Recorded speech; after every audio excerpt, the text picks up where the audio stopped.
Hello, and thank you for tuning in to Noir Histoire. I'm Natasha, and today I'll be discussing What Happened to Simone.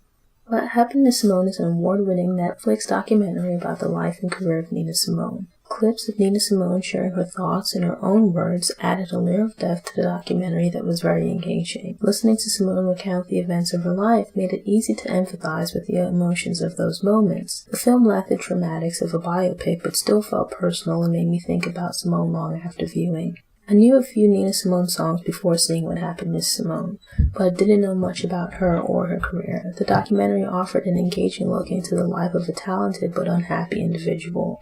It was a study in a person overflowing with artistic genius straining against feeling unfulfilled. It's unfortunate that Simone gave so much of herself but seemed to enjoy very little of her life.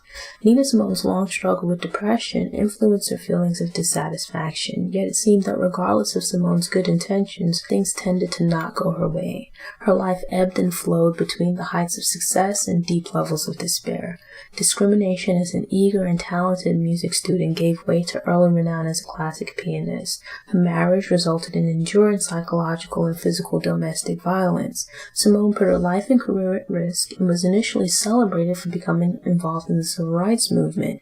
She was later ostracized by the music industry and abandoned by fans, only to later reemerge as a cultural icon. Nina Simone didn't regret her involvement with the civil rights movement, but thought she might have been happier as a classical pianist. It's interesting that she achieved a great deal of success with commercial music, but it left her wanting something deeper. She found personal fulfillment expressing herself through revolutionary music, yet it had a negative impact on both her and her career, which left her feeling empty in the end. Simone's comeback in the 80s and activity later in life was a welcome turn of events.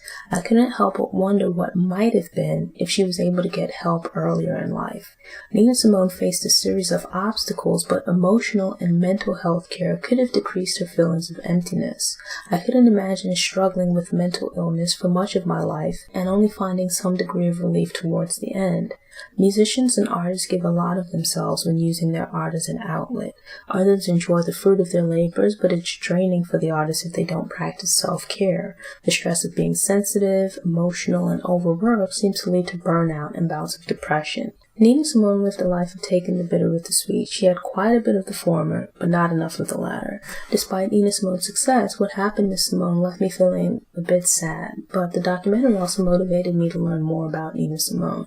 I recommend the documentary as an introduction to the life and music of Nina Simone. There might not be a lot of new info for people who are already fans, but it might still be worth checking out just to hear Simone speak about herself and her career in her own words. If you enjoyed the video, click the like button and subscribe to the Noir Histoire channel and visit noirhistoire.com for more book and movie reviews, in addition to Black history facts and profiles of Black historical figures. While you're there, sign up for the newsletter to get fresh content delivered straight to your inbox. If you prefer to listen on the go, subscribe to the Noir Histoire podcast via iTunes, Stitcher, Google Play. Follow Noir Histoire on Facebook, Twitter, Instagram, Pinterest, Tumblr, and Google+. Thanks again for watching. Enjoy the rest of your day.